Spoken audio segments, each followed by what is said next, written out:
그날따라 유난히 하늘이 꾸물거렸어요. 금방이라도 한바탕 비를 쏟아낼 것처럼 잿빛 구름이 낮게 깔려 있었지요. 양손에 바리바리 든 짐 때문에 팔이 빠질 것 같았지만 마음 한구석을 짓누르는 이 기분은 날씨 탓만은 아닐 겁니다. 하나뿐인 아들, 원구 녀석의 집에 가는 길은 언제부터인가 즐거움보다는 무거운 의무감으로 다가왔습니다.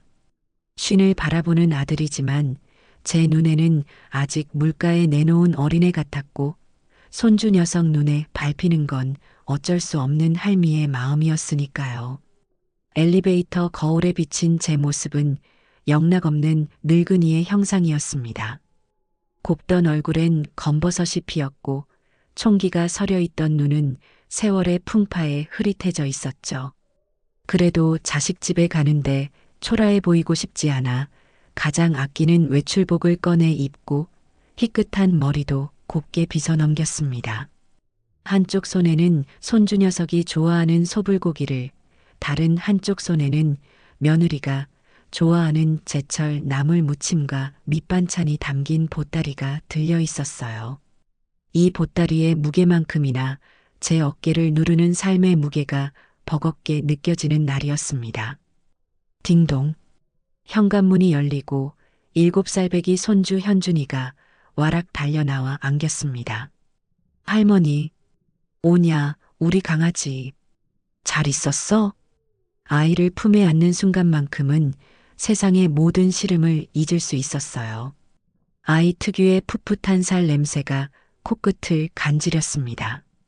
그 순간 거실 소파에 누워 스마트폰을 들여다보던 며느리 신정미가 고개만 까딱하며 건성으로 인사했습니다. 오셨어요, 어머니. 그래, 정미 너는 잘 있었니? 이거 현준이 먹일 불고기랑 밑반찬 좀 해왔다. 어머, 냉장고에 자리도 없는데. 그냥 몸만 오시라니까요. 말은 고맙다는 뜻이겠지만 그 말투에는 귀찮음이 덕지덕지 묻어 있었지요. 저는 애써 서운한 마음을 감추고 부엌으로 가 가져온 반찬들을 냉장고에 차곡차곡 정리하기 시작했습니다.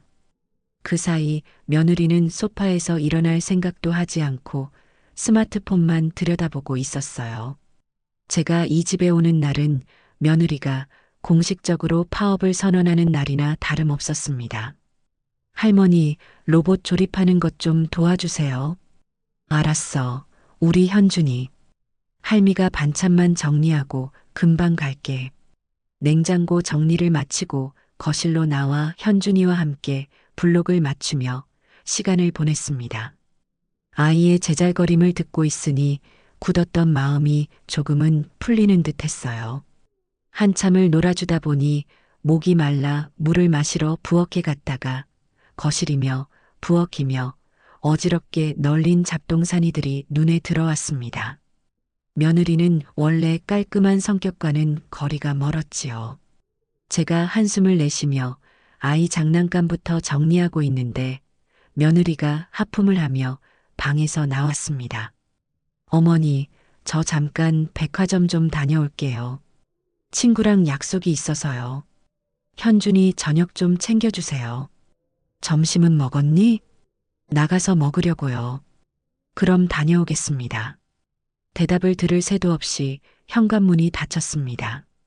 이제 이 집의 모든 살림과 육아는 온전히 제 몫이 되었지요.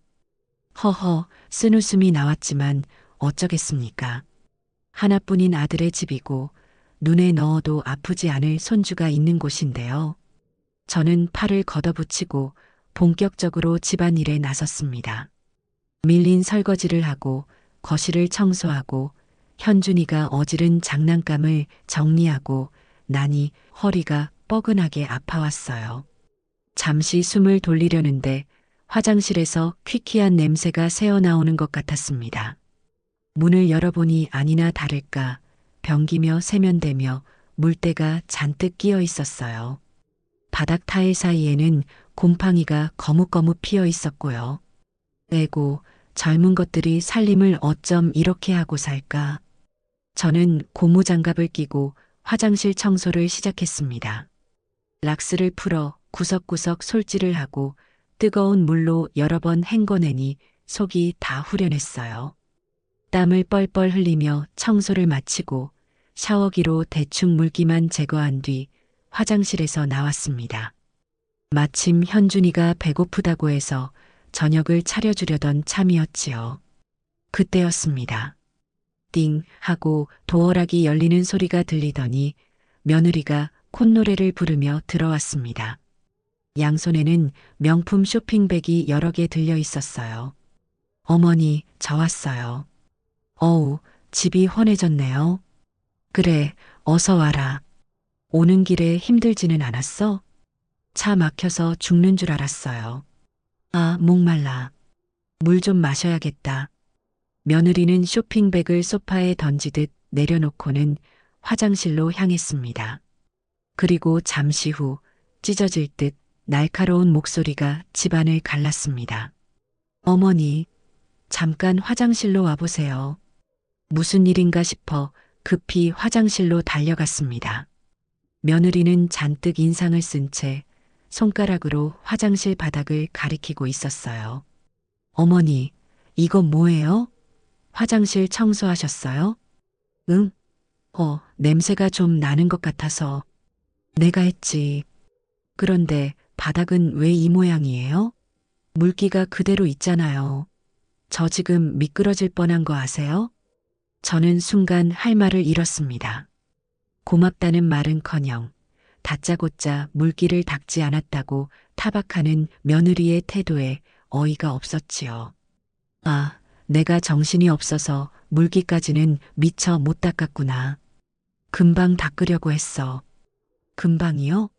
어머니, 집에서 살림 안 해보셨어요? 화장실 청소의 마무리는 물기 제거라는 거 모르세요? 이렇게 바닥에 물이 흥건하면 습기 차서 곰팡이 또 생기고 사람 미끄러져서 다치면 어쩌려고 그러세요? 며느리의 목소리는 점점 더 높아졌고 그 말투에는 저를 가르치려 드는 오만함과 무시가 가득했습니다. 평생을 자식과 가정을 위해 헌신하며 살림 하나는 똑 부러지게 해왔던 저에게 살림 안 해봤냐는 말은 그 어떤 욕설보다 더한 모욕으로 다가왔어요. 내가 살림을 해봤는지 안 해봤는지는 너가 더 잘 알 것 같은데. 너희 시아버지 살아생전에 우리 집 와본 사람들이 전부 살림 잘한다고 칭찬했었다. 아, 옛날 방식 말고요, 어머니. 요즘은 그렇게 안 해요. 호텔처럼 모델하우스처럼 건식으로 관리해야죠. 어머니 딴에는 고생하셨겠지만 이렇게 어설프게 하실 거면 차라리 안 하시는 게 나아요. 제가 사람 부르면 되니까요. 사람을 부르면 된다는 말에 기가 찼습니다. 그럼 여태껏 제가 와서 해준 온갖 집안일과 육아는 무엇이었을까요? 끓어오르는 화를 간신히 누르며 말했습니다. 그래, 너는 사람 부를 돈 있어서 좋겠구나. 나는 내 아들 집에 와서 내 손주 봐주면서 더러운 거 못 보고 청소 좀 해준 게 전부다. 그게 그렇게 잘못한 일이니? 잘못이 아니라고는 안 했어요. 다만 이왕 하실 거면 마무리를 똑바로 하셨어야죠. 이게 뭐예요, 정말. 안 그래도 비싼 돈 주고 인테리어 싹 했는데 어머니가 이렇게 막 쓰시면 금방 망가져요. 더는 대화를 이어갈 수가 없었습니다. 수십 년 묵은 체증이 목구멍까지 차오르는 기분이었어요. 제가 입을 꾹 다물고 있자 며느리는 자기가 이겼다는 듯한 표정으로 혀를 차며 화장실을 나갔습니다. 그 순간 퇴근한 아들 원구가 현관문을 열고 들어왔습니다. 다녀왔습니다. 엄마 오셨어요? 그래, 원구야. 어서 와라. 저는 아들의 얼굴을 보자마이자 둑이 터지듯 서러움이 밀려왔습니다. 하지만 아들의 다음 행동은 제 기대와는 전혀 다른 것이었어요. 며느리는 아들이 들어오자마자 기다렸다는 듯이 달려가 팔짱을 끼며 아양을 떨었습니다. 자기야, 나 오늘 큰일 날 뻔했잖아. 어머니가 화장실 청소하시고 물기를 하나도 안 닦아 놓으셔서 나 미끄러져서 넘어질 뻔했어. 정말? 엄마, 왜 그러셨어요? 조심하셨어야죠. 아들은 상황을 파악하려 하기는커녕 며느리의 말만 듣고 저를 나무랐습니다. 제 평생을 바쳐 키운 아들이 제 사정은 묻지도 않고 며느리 편부터 드는 모습에 심장이 서늘하게 식어내리는 것 같았어요. 원구야, 그게 아니야. 내가 청소하고 바로 현준이 밥 차려주느라. 됐어요, 어머니. 뭘 잘했다고 자꾸 변명을 하세요. 정미 말이 다 맞잖아요. 바닥에 물기가 있으면 위험한 거 사실이잖아요. 며느리가 의기양양한 표정으로 제게 쏘아붙였습니다. 저는 더 이상 참을 수가 없었습니다. 내가 뭘 그렇게 잘못했단 말이냐? 너희 집 와서 종일 손주 봐주고 밥 해먹이고 청소까지 해줬다. 그런데 고작 화장실 바닥에 물기 좀 안 닦았다고 사람을 이렇게 죄인 취급하는 법이 어디 있어? 어머니, 목소리 좀 낮추세요. 현준이 듣겠어요. 그리고 누가 해달라고 했어요? 어머니가 좋아서 하신 거잖아요. 생색 내실 거면 그냥 아무것도 하지 마세요. 고성이 오가자 옆에서 듣고만 있던 아들이 인상을 찌푸리며 제 팔을 잡아 끌었습니다. 엄마, 좀 그만하세요. 왜 자꾸 정미 속을 긁어요? 피곤하게 정말. 그 한마디가 제 가슴에 비수처럼 날아와 박혔습니다. 왜 자꾸 정미 속을 긁어요? 평생을 아들 속 썩을까봐, 아들 기죽을까봐 노심초사하며 살아온 저에게 아들이라는 작자가 겨우 한다는 소리가 고작 그것이었습니다. 제 속이 썩어 문드러지는 것은 보이지도 않는 모양이었어요. 아들의 지지를 등에 업은 며느리는 이제 무서울 것이 없다는 듯 최후의 일격을 날렸습니다. 어머니, 그렇게 저희 집이 불만이고 제 방식이 마음에 안 드시면 그냥 이 집에서 나가세요. 저도 더는 어머니 모시기 힘드네요. 순간 집안에 정적이 흘렀습니다. 저는 숨을 쉴 수가 없었어요. 며느리의 폭언보다 더 저를 절망시킨 것은 그 말을 듣고도 아무런 제지를 하지 않는 아들의 침묵이었습니다. 원구는 그저 시선을 피하며 바닥만 내려다보고 있었어요. 그 침묵은 세상 그 어떤 말보다 더 잔인한 동의의 표시였습니다. 알겠습니다. 이제 모든 것이 분명해졌어요. 이 집에서 저는 더 이상 어머니도 할머니도 아니었습니다. 그저 눈칫밥 먹으며 무보수로 일해주는 가사도우미, 그 이상도 이하도 아니었던 겁니다. 저는 천천히 몸을 일으켰습니다. 눈물은 나오지 않았어요. 대신 차가운 분노가 온몸을 휘감았습니다. 주방에 고이 두고 온 반찬 보따리가 눈에 들어왔지만 돌아보지 않았습니다. 현관에 벗어두었던 제 낡은 구두에 발을 구겨 넣고 벽에 걸려있던 외투를 걸쳤습니다. 아들도 며느리도 그 누구도 저를 잡지 않았습니다. 할머니, 어디 가세요?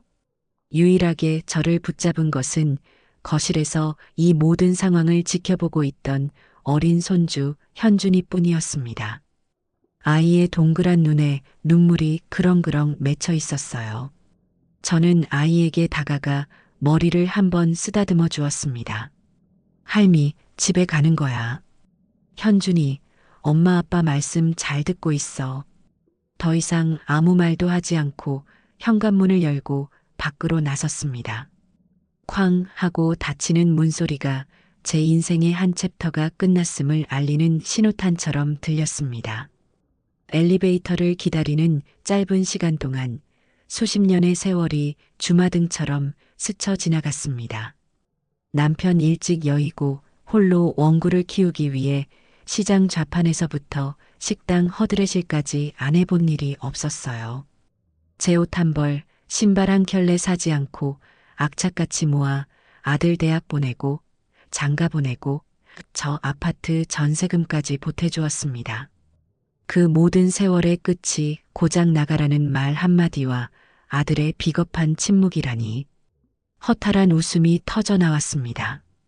아파트 단지를 빠져나와 큰 길가에 서서 택시를 잡았습니다. 차가운 밤 공기가 뺨을 스쳤지만 이상하게 춥지는 않았어요. 오히려 머릿속이 얼음장처럼 차갑고 명료해지는 기분이었습니다. 손님, 어디로 모실까요? 택시기사의 물음에 저는 한치의 망설임도 없이 대답했습니다. 지금은 아무도 살지 않는 먼지 쌓인 제 유일한 안식처의 주소를 정릉 빌라로 가주세요. 택시는 밤의 도시를 미끄러지듯 달렸습니다. 창밖으로 무심하게 흘러가는 가로등 불빛을 바라보며 저는 조용히 결심을 굳혔습니다. 서러움과 배신감에 눈물을 흘리며 밤을 지새울 생각은 추호도 없었어요. 제 인생은 아직 끝나지 않았습니다. 아니, 어쩌면 이제부터가 진짜 시작일지도 모릅니다. 그래, 이제 끝이다. 너희가 그토록 원하던 대로 나는 너희 인생에서 완벽하게 사라져 주겠다. 그리고 너희가 그토록 당연하게 여겼던 모든 것들을 내 손으로 거두어 들릴 것이다. 이것은 복수가 아니에요. 그저 내 것을 되찾고 내 인생의 주도권을 바로 세우는 일일 뿐입니다. 차창에 비친 제 얼굴 위로 희미한 미소가 떠올랐습니다. 그것은 분명 제 인생 이막의 시작을 알리는 차갑고도 비장한 미소였습니다. 택시에서 내려 낡은 빌라 앞에 섰을 때 제 손에 들린 것은 얄팍한 손가방 하나가 전부였습니다. 수십 년 만에 처음으로 느껴보는 완전한 해방감과 동시에 낯선 막막함이 밀려왔어요. 이 빌라는 제 젊은 날의 땀과 눈물이 고스란히 배어 있는 곳입니다. 남편과 사별하고 갓난쟁이 원구를 업고 이 작은 보금자리로 이사와서 억척같이 살았지요. 벽지 한 장, 타일 한 개, 제 손길이 닿지 않은 곳이 없었습니다. 하지만 원구를 장가 보내고 아들 내외가 새 아파트로 들어가면서부터는 발길이 뜸해졌어요. 제 몸과 마음은 어느새 아들 집에 매여 있었으니까요. 오랜만에 열쇠를 꺼내 뻑뻑한 현관문을 열자 차갑고 퀴퀴한 먼지 냄새가 코를 찔렀습니다. 불을 켜니 가구 위로 하얗게 내려앉은 시간의 덮개가 보였어요. 거실 한가운데에는 낡은 자개장과 빛바랜 소파가 덩그러니 놓여 있었지요. 모든 것이 제가 떠났던 그날 그대로 멈춰 있었습니다. 마치 저의 잃어버린 시간을 증명이라도 하듯이요. 저는 외투도 벗지 않은 채 소파에 주저앉았습니다. 온몸에 힘이 쭉 빠져나가는 기분이었어요. 지난 수십 년의 세월이 파노라마처럼 머릿속을 스쳐 지나갔습니다. 시장에서 나무를 팔아본 푼돈을 모아 원구의 분유를 사고 밤늦게까지 식당 설거지를 하며 아들의 등록금을 마련했지요. 제 몸이 부서져라 일하면서도 원구가 엄마하고 부르며 웃어주면 모든 피로가 눈 녹듯 사라지곤 했습니다. 그렇게 애지중지 키운 아들이었는데 그 아들이 며느리에 나가라는 말 한마디에 저를 외면했습니다. 화장실 바닥의 물기. 그깟 물기가 제가 평생을 바친 헌신과 사랑보다 더 중요했던 걸까요? 아니요. 이건 단순히 물기 문제가 아니었습니다. 그들의 마음속에서 저는 이미 오래전에 짐이 되어 있었던 겁니다. 제 재산, 제 노동력은 필요했지만 늙고 초라한 시어머니라는 존재 자체는 거추장스러웠던 것이지요. 그 사실을 깨닫고 나니 서러움보다는 차라리 맑고 서늘한 분노가 치밀어 올랐습니다. 눈물은 단 한 방울도 나오지 않았어요. 울어서 해결될 일이었다면 제 인생은 진작에 천국이 되었을 겁니다. 저는 자리에서 벌떡 일어났습니다. 이 먼지 구덩이 속에서 제 잃어버린 인생을 한탄하며 밤을 지새울 수는 없었어요. 창문을 활짝 열어 차가운 밤 공기를 집 안으로 들였습니다. 그리고는 팔을 걷어붙이고 대청소를 시작했어요. 먼지를 털어내고 바닥을 닦고 묵은 때를 벗겨내는 동안 제 마음속에 쌓여있던 응어리들도 조금씩 씻겨나가는 기분이었습니다. 청소는 단순한 노동이 아니었어요. 그것은 과거의 잔재를 털어내고 새로운 시작을 준비하는 신성한 의식과도 같았습니다.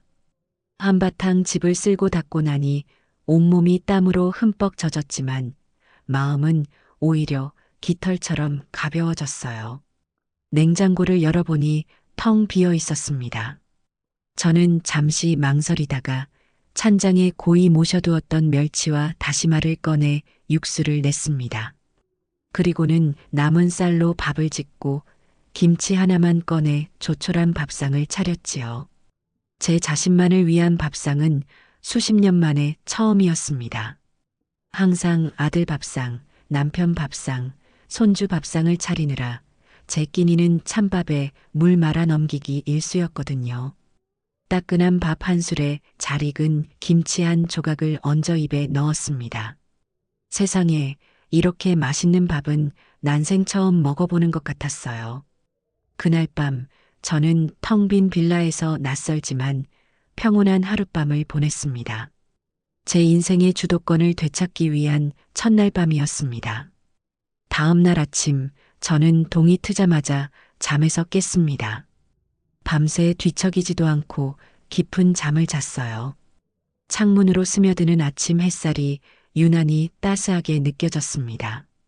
거울 앞에 서서 제 얼굴을 찬찬히 들여다보았습니다. 부석부석한 얼굴, 희끗희끗한 머리카락, 삶의 고단함이 새겨진 깊은 주름. 하지만 어제의 그 무기력한 늙은이는 더 이상 그곳에 없었습니다. 대신 무언가 단단히 결심한 듯한 낯선 여인의 눈빛이 저를 마주보고 있었지요. 가장 먼저 한 일은 은행에 가는 것이었습니다. 평생 허리띠를 졸라매며 푼푼히 모아둔 비상금 통장을 해지했어요. 두둑해진 현금 봉투를 손에 쥐니 든든한 갑옷을 입은 장수처럼 마음이 굳건해졌습니다. 그리고는 곧장 동네에서 가장 크고 세련된 미용실로 향했습니다. 문을 열고 들어서자 젊은 미용사들이 저를 위아래로 훑어보는 시선이 느껴졌지만 저는 아랑곳하지 않았어요. 어서 오세요, 고객님. 어떻게 해드릴까요?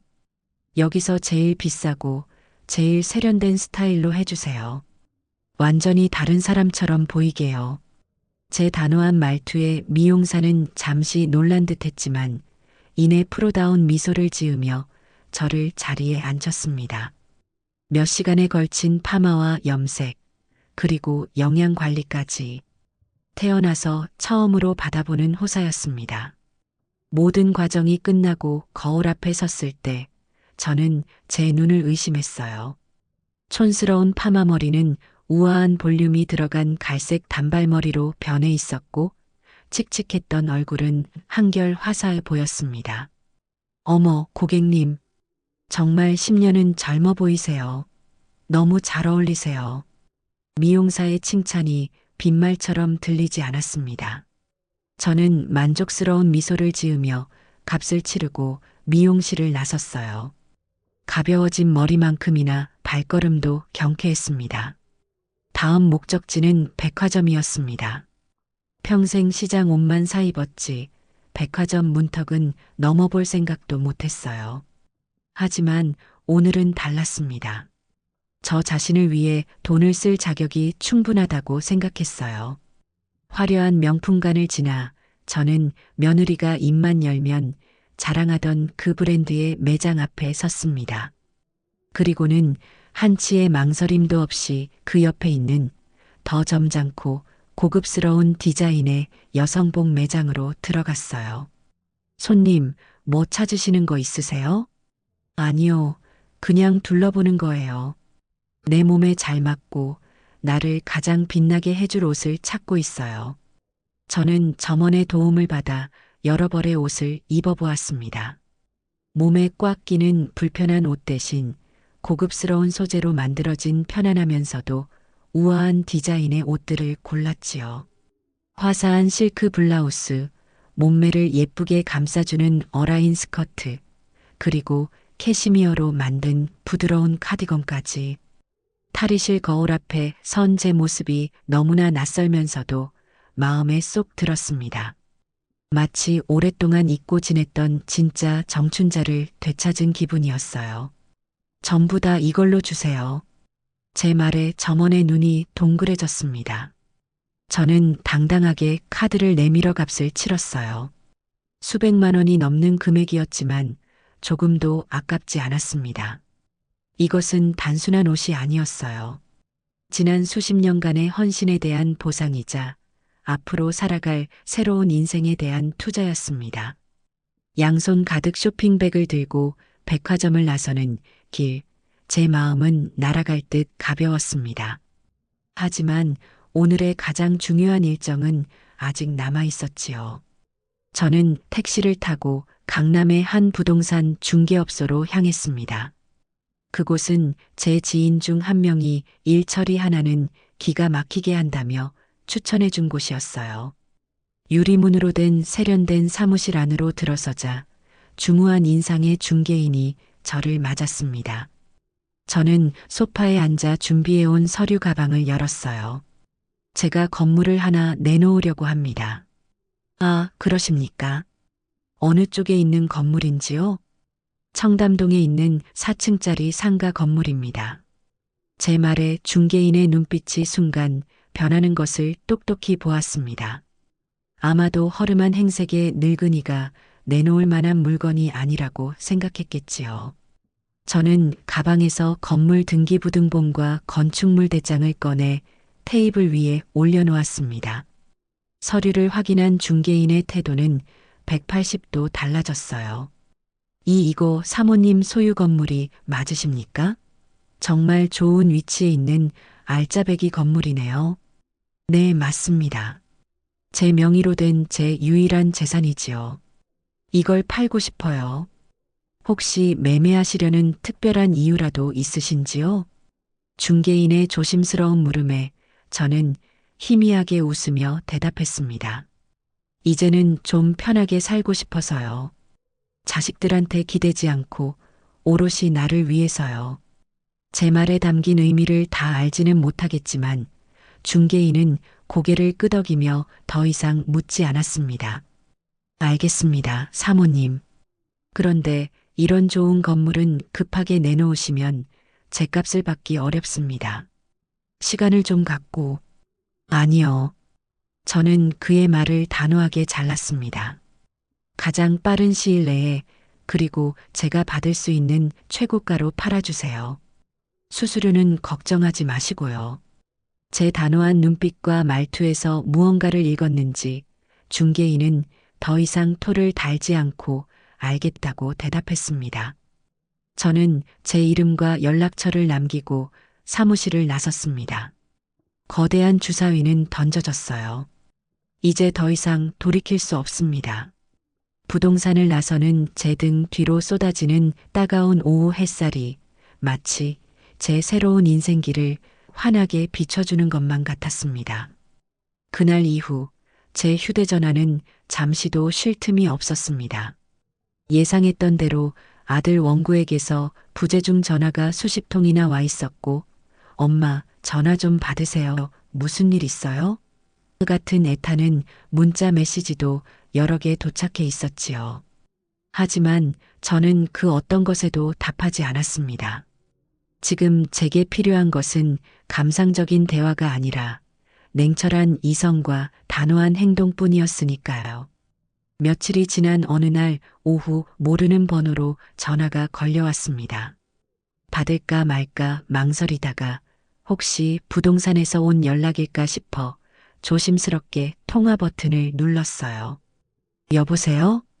어머니, 저예요, 정미. 수화기 너머로 들려오는 며느리의 목소리에 저도 모르게 미간이 찌푸려졌습니다. 제 번호를 차단하니 다른 사람 전화로 연락을 한 모양이었어요. 무슨 일이니? 어머니, 전화는 왜 그렇게 안 받으세요? 사람이 얼마나 걱정했는지 아세요? 그리고 말도 없이 어디 가신 거예요? 여전히 저를 다그치는 듯한 말투였지만 그 속에는 초조함이 잔뜩 묻어 있었습니다. 저는 아무 말 없이 며느리가 다음 말을 하기를 기다렸어요. 어머니, 그날은 제가 너무 심했어요. 피곤해서 저도 모르게 말이 헛나왔나 봐요. 하지만 어머니도 잘못하신 건 아시죠? 어른이시면 먼저 속 시원하게 사과하시고 얼른 집으로 들어오세요. 원구 씨 아침밥은 누가 차려요? 현준이도 할머니만 찾고요. 기가 막혀서 헛웃음이 나왔습니다. 사과를 하러 전화한 것이 아니었어요. 자신은 조금 잘못했지만 더 큰 잘못은 제게 있으니 어서 돌아와 예전처럼 종노릇을 하라는 말을 저렇게 길게 돌려서 하고 있는 것이었습니다. 심지어 제 걱정이 아니라 아들의 아침밥과 아이 돌볼 사람이 없다는 게 주된 이유였지요.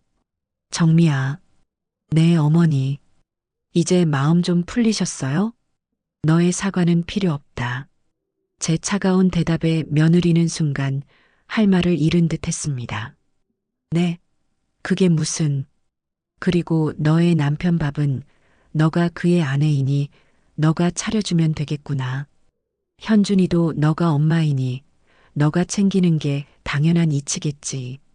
어머니, 지금 저랑 말장난하세요? 제가 그걸 몰라서 전화했어요?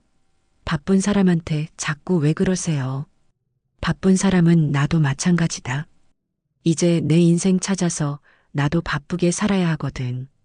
그러니 앞으로는 이런 일로 전화하지 말아라. 너희 집안일은 너희가 알아서 해결하도록 해. 저는 제 말만 전하고는 가차없이 통화 종료 버튼을 눌렀습니다. 곧바로 다시 전화가 걸려왔지만 저는 그 번호를 차단 목록에 추가해버렸어요. 속이 다 후련했습니다. 평생을 며느리 눈치 보며 하고 싶은 말 한마디 제대로 못하고 살았는데 이렇게 하고 싶은 말을 다 하고 나니 10년 묵은 체증이 내려가는 기분이었습니다. 그날 저녁, 이번에는 아들 원구에게서 장문의 문자 메시지가 도착했습니다. 며느리와는 달리 구구절절 반성과 후회의 말이 담겨 있었어요. 엄마, 제가 다 잘못했어요. 정미한테 뭐라고 했는데도 말을 안 들어요. 제가 중간에서 역할을 잘했어야 했는데 죄송해요. 엄마 없으니까 집이 엉망이에요. 제발 집으로 돌아오세요. 하지만 그 문자의 끝에도 결국 엄마가 필요하다는 이기적인 속내가 숨어 있었지요. 내가 필요하다가 아니라 엄마의 역할이 필요하다는 뜻이었습니다. 저는 더 이상 망설이지 않았습니다. 그동안의 정을 생각해서 마지막으로 제 입장을 분명히 전달해야겠다고 생각했어요. 저는 전화기를 들어 천천히 답장을 써내려갔습니다. 감정을 최대한 배제하고 사실만을 간결하게 전달하려고 노력했어요. 나를 찾을 생각 마라. 나는 이제 너희 인생에 관여하지 않을 생각이다. 청담동 상가 건물은 이미 부동산에 매물로 내놓았고 곧 정리될 것이다. 앞으로는 각자 인생 알아서 살아가자. 이것이 내 마지막 통보다. 전송 버튼을 누르는 제 손가락은 조금도 떨리지 않았습니다. 메시지를 보낸 직후 아들에게서 미친 듯이 전화가 걸려왔지만 저는 받지 않았어요. 대신 휴대전화의 전원을 완전히 꺼버렸습니다. 이제 모든 연결은 끊어졌습니다. 오롯이 저 혼자만의 시간을 가질 때였어요. 며칠 뒤 부동산 중개인에게서 연락이 왔습니다. 제 예상이 맞았어요. 사모님, 좋은 소식이 있습니다. 사모님 건물에 관심을 보이는 분이 나타났습니다. 그냥 대충 찔러보는 사람이 아니라 자금력도 확실하고 매입 의사도 아주 강한 분입니다. 그래요? 잘 됐네요. 이번 주말에 직접 건물을 둘러보고 싶어 하는데 사모님께서도 함께 나오셔서 건물에 대해 설명해 주실 수 있을까요? 아무래도 주인분께서 직접 설명해 주시는 게 계약 성사율이 높아서요. 물론이지요. 약속 시간과 장소를 알려주세요. 저는 조금도 망설이지 않고 대답했습니다. 이것은 제가 오랫동안 기다려온 순간이었어요. 제 인생의 새로운 막을 열기 위한 첫 번째 관문이었지요. 약속 당일 저는 백화점에서 산 옷 중에 가장 점잖고 세련된 옷으로 갈아입고 약속 장소로 나갔습니다. 제 건물 1층에 있는 카페에서 만나기로 했어요.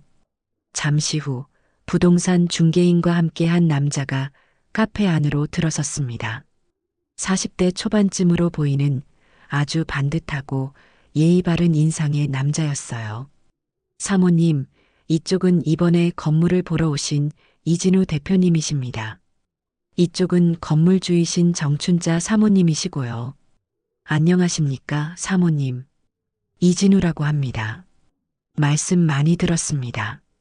그는 정중하게 고개를 숙이며 제게 인사를 건넸습니다. 저는 가볍게 목례를 하며 그를 마주 보았어요. 우리는 자리에 앉아 건물에 대한 이야기를 나누기 시작했습니다. 이진우라는 남자는 건물의 역사부터 시작해서 제가 그동안 건물을 어떻게 관리해 왔는지 등 시시콜콜한 것들까지 물어보았어요. 저는 제가 아는 모든 것을 막힘없이 설명해 주었습니다. 건물을 지을 때 어떤 자재를 썼는지, 어떤 세입자들이 거쳐갔는지, 그리고 각 층의 장단점은 무엇인지. 제 건물을 다른 사람에게 파는 것은 처음이었지만 마치 제 자식을 좋은 곳에 입양 보내는 심정으로 성심성의껏 설명했습니다. 사모님께서 정말 애정을 갖고 건물을 관리하셨다는 게 느껴집니다. 요즘 이렇게 튼튼하고 관리가 잘 된 건물을 찾기가 쉽지 않은데 말입니다. 그의 칭찬에 괜히 어깨가 으쓱해졌습니다. 우리는 함께 건물 구석구석을 둘러보았습니다. 옥상 방수 상태부터 지하 보일러실까지 그는 아주 꼼꼼하게 건물을 확인했어요. 그리고 모든 확인을 마친 뒤 그는 제게 아주 만족스러운 표정으로 말했습니다.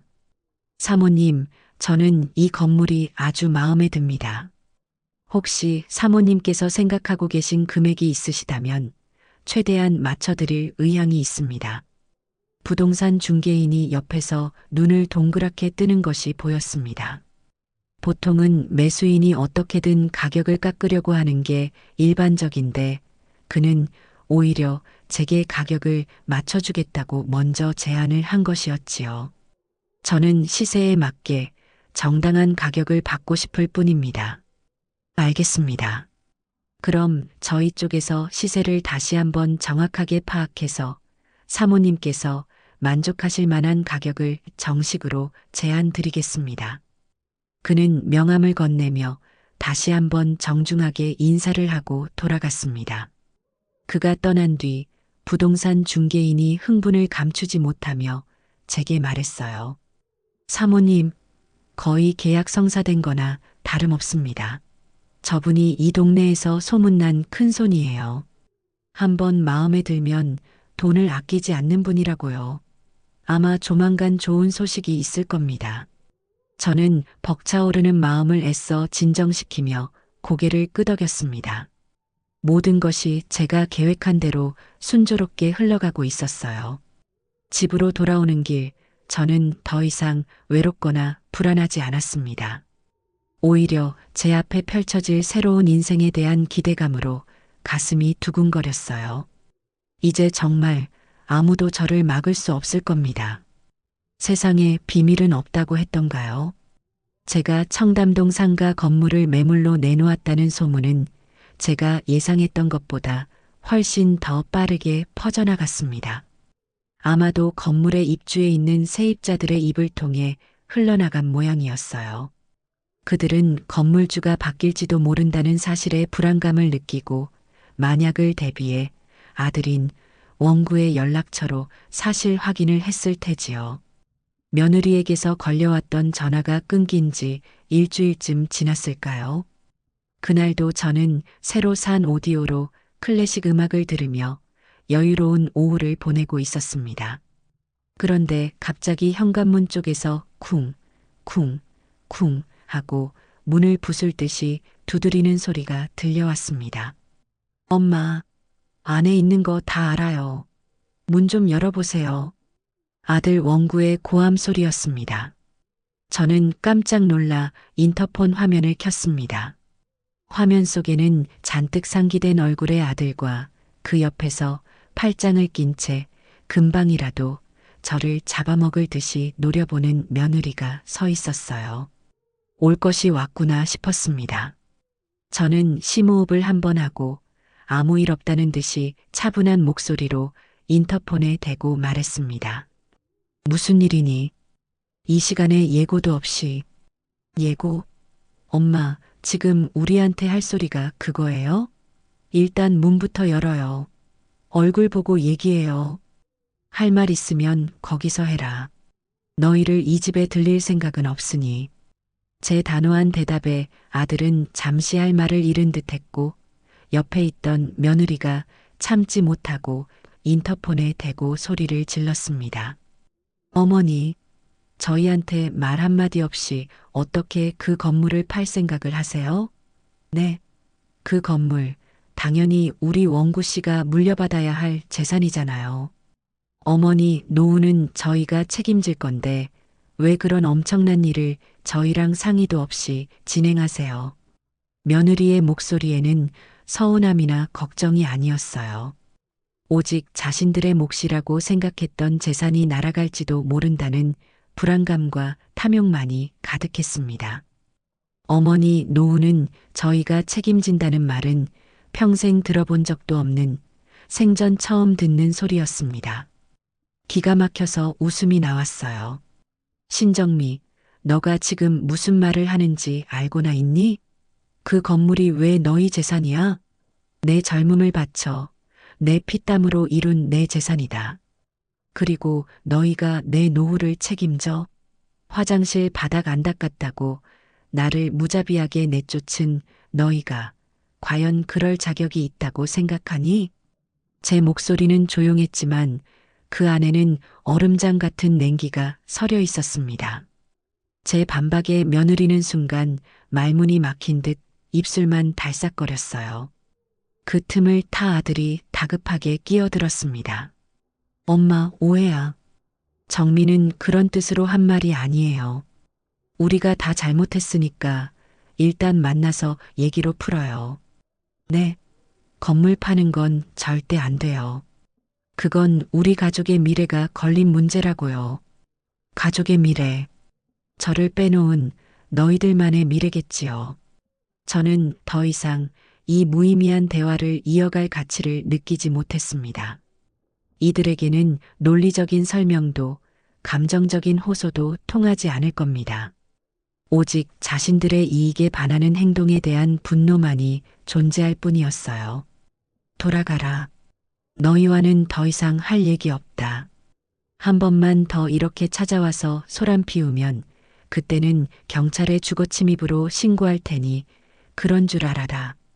저는 그 말을 마지막으로 인터폰을 끊어버렸습니다. 밖에서 한동안 아들과 며느리가 번갈아가며 소리를 지르고 문을 두드렸지만 저는 커튼을 치고 오디오 볼륨을 더 높였습니다.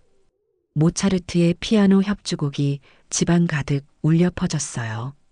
시끄러운 소음 속에서도 제 마음은 이상할 정도로 고요하고 평화로웠습니다. 한참 뒤 밖이 조용해졌습니다. 창문 틈으로 살짝 내다보니 아들 부부가 포기한 듯 차를 타고 빌라를 빠져나가는 모습이 보였어요.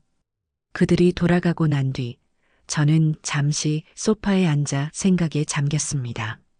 그들의 방문은 제게 분노보다는 오히려 확신을 주었어요. 제 결정이 얼마나 옳았는지를 다시 한번 깨닫게 해주었지요. 만약 제가 이대로 주저앉아 그들의 뜻대로 건물을 지키고 있었다면 저는 평생 그들의 재산 관리인으로 무급 가사도우미로 살다가 비참한 최후를 맞이했을 겁니다. 그날 밤 저는 잠을 이루지 못했습니다. 하지만 그것은 불안감 때문이 아니었어요. 앞으로 어떻게 살아가야 할지에 대한 구체적인 계획을 세우느라 머릿속이 복잡했기 때문입니다. 건물을 팔고 나면 제 손에 쥐어질 수십억 원의 돈. 그 돈으로 무엇을 할 것인가? 평생 돈에 쪼들리며 살아왔기에 갑자기 생긴 큰 돈을 어떻게 관리해야 할지 막막하기도 했어요. 하지만 한 가지는 분명했습니다. 그 돈은 절대 아들 부부의 손에 넘어가서는 안 된다는 것이었지요. 다음 날 저는 이른 아침부터 외출 준비를 했습니다. 며칠 전 백화점에서 산 옷 중에 가장 화사한 색의 원피스를 꺼내 입고 옅은 화장도 했어요. 거울에 비친 제 모습이 낯설었지만 기분은 좋았습니다. 제가 찾아간 곳은 법무법인 사무실이었습니다. 부동산 중개인이 소개해준 상속 및 재산 관련 분쟁을 전문으로 하는 곳이었어요. 사무실에서 만난 변호사는 생각보다 젊고 똑 부러지는 인상의 여성이었습니다. 저는 그녀에게 제 사정을 처음부터 끝까지 하나도 숨김없이 털어놓았어요. 아들 집에서 쫓겨난 이야기부터 건물을 팔기로 결심한 과정, 그리고 어제 아들 부부가 찾아와 버린 소동까지 전부요. 제 이야기를 듣는 내내 변호사는 진지한 표정으로 고개를 끄덕이며 경청해 주었습니다. 어머님, 그동안 마음고생이 정말 심하셨겠어요. 정말 잘 결심하셨습니다. 그녀의 따뜻한 위로 한마디에 저도 모르게 눈시울이 붉어졌습니다. 낯선 타인에게서 받는 이해와 공감이 피를 나눈 자식에게서 받은 상처를 조금이나마 치유해 주는 것 같았어요. 제가 변호사님을 찾아온 이유는 앞으로 발생할지도 모를 법적인 문제에 대해 미리 대비하고 싶어서입니다. 아들 내외가 순순히 물러날 것 같지 않아요. 네, 맞습니다. 어머님 판단이 정확하십니다. 아마도 그들은 상속 재산 분할이나 심한 경우에는 어머님의 판단 능력을 문제 삼아 성년후견 개시, 심판 같은 것을 청구할 수도 있습니다. 변호사의 입에서 나온 낯선 법률 용어들이 조금은 두려웠지만 저는 마음을 다잡고 물었습니다. 그럼 저는 어떻게 해야 할까요? 걱정하지 마십시오. 어머님 명의로 된 재산을 어머님께서 처분하시는 것은 지극히 정당한 권리 행사입니다.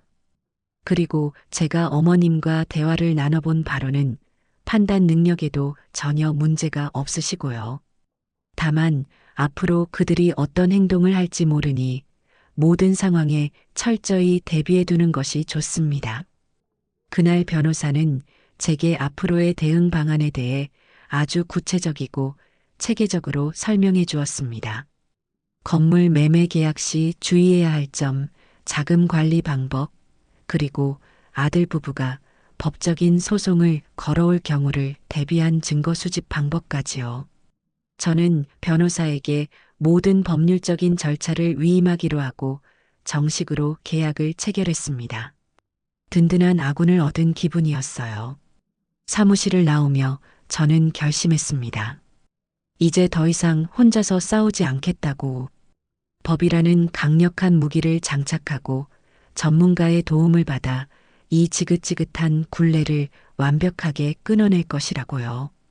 하늘은 스스로 돕는 자를 돕는다고 했습니다. 저는 제 인생을 되찾기 위해 제가 할 수 있는 모든 것을 할 겁니다. 그리고 마침내 승리할 것이라고 저는 굳게 믿었습니다. 빌딩 숲 사이로 보이는 하늘이 유난히 파랗고 높아 보였습니다. 마치 저의 미래처럼요. 변호사 사무실을 다녀온 후 제 마음은 놀랍도록 평온해졌습니다. 혼자라고 생각했던 싸움에 든든한 아군이 생긴 덕분이겠지요. 며칠 뒤 부동산 중개인과 이진우 대표에게서 다시 연락이 왔습니다. 그들이 제안한 가격은 제가 예상했던 것보다 훨씬 높은 금액이었어요. 부동산 중개인은 전화기 너머로 연신 사모님 대박입니다. 를 외쳐댔지만 저는 담담하게 대답했습니다. 그분들을 직접 만나서 계약서를 쓰고 싶군요. 약속은 강남의 한 호텔 커피숍에서 이루어졌습니다. 이번에는 제 옆에 든든한 최 변호사가 함께였지요. 미리 도착해 창가에 앉아 있으니 이진우 대표가 약속 시간보다 조금 일찍 모습을 드러냈습니다. 그는 저와 최 변호사를 발견하고는 환한 미소와 함께 다가와 정중하게 인사를 건넸습니다. 사모님, 변호사님, 먼저 와 계셨군요. 기다리시게 한 건 아닌지 모르겠습니다. 아닙니다. 이 대표님, 저희도 방금 도착했습니다. 최 변호사가 능숙하게 인사를 받았습니다. 우리는 자리에 앉아 간단한 안부를 나눈 뒤 곧바로 본론으로 들어갔습니다.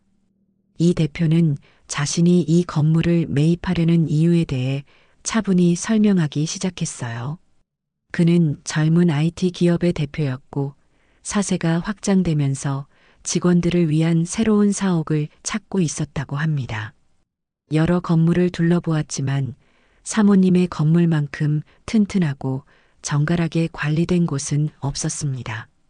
무엇보다 건물을 둘러보며 사모님께서 이 공간에 쏟으신 애정과 정성을 느낄 수 있었지요.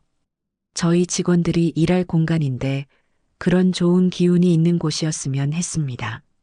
그의 말에는 빈틈없는 사업가의 논리와 함께 따뜻한 진심이 담겨 있었어요.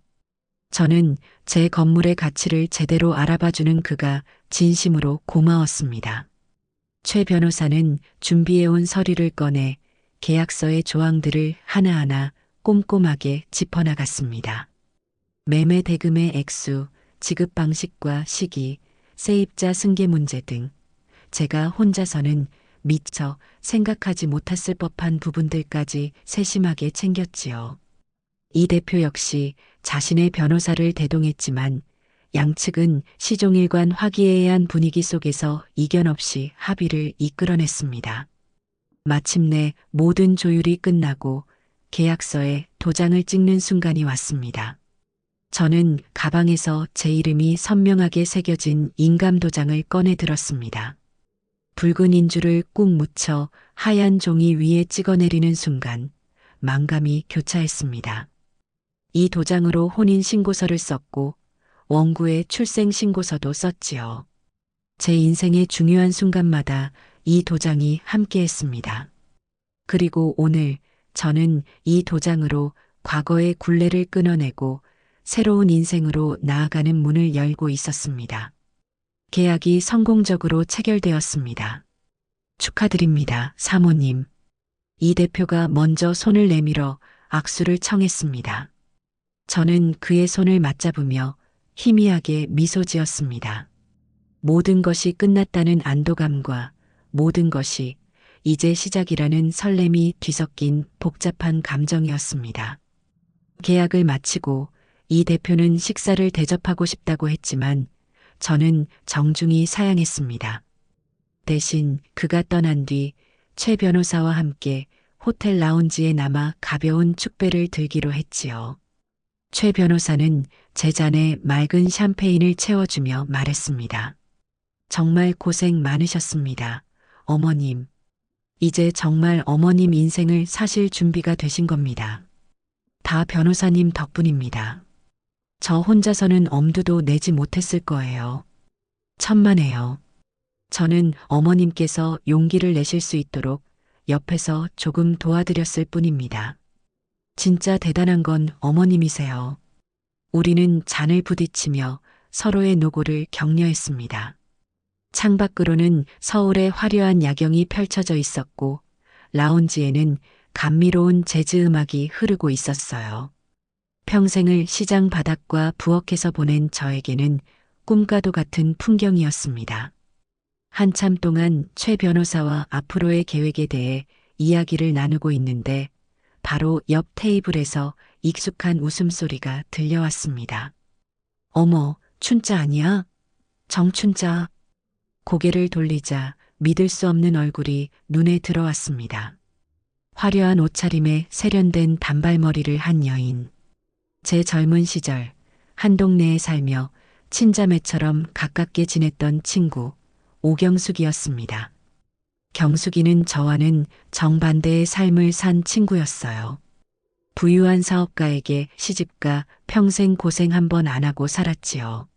남편이 일찍 세상을 떠난 뒤에는 막대한 유산을 물려받아 세계 각지를 여행하며 자유롭게 살고 있다고 풍문으로만 들었는데 이런 곳에서 마주치게 될 줄은 꿈에도 몰랐습니다. 경수가, 너가 어떻게 여기에? 내가 묻고 싶은 말이다, 얘. 너야말로 이런 데는 어쩐 일이야? 옆에 계신 분은 따님이니? 아주 미인이시다. 경숙이는 여전히 쾌활하고 거침없는 성격 그대로였습니다. 저는 최 변호사를 제 변호사라고 소개했고 경숙이 역시 함께 있던 친구들을 소개해 주었습니다. 우리는 자연스럽게 테이블을 합쳤고 수십 년 만의 해후에 시간 가는 줄 모르고 이야기꽃을 피웠습니다. 그런데 춘자, 너 정말 용케 나를 알아봤다. 나 이렇게 싹 뜯어 고쳤는데도 알아보는 걸 보면 우리가 보통 인연은 아닌가 봐.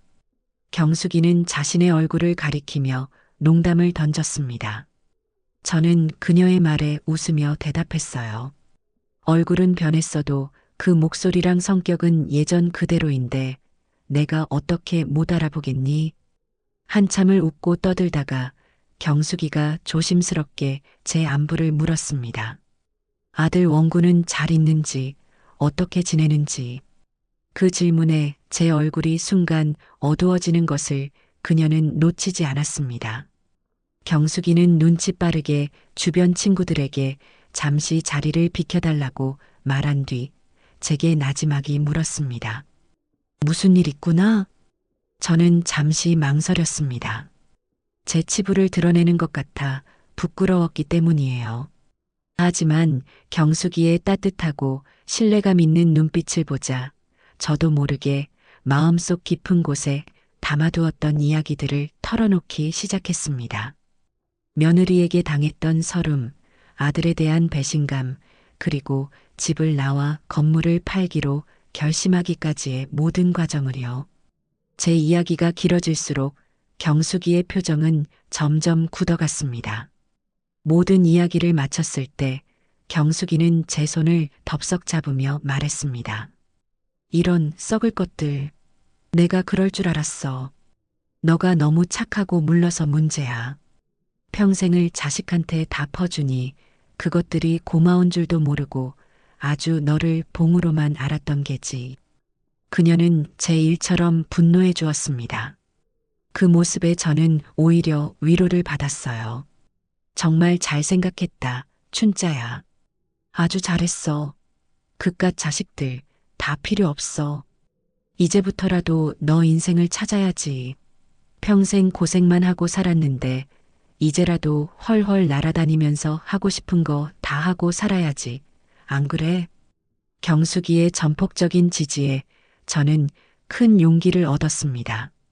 그녀는 자신의 경험담을 들려주며 제게 여러 가지 실질적인 조언을 해주었어요.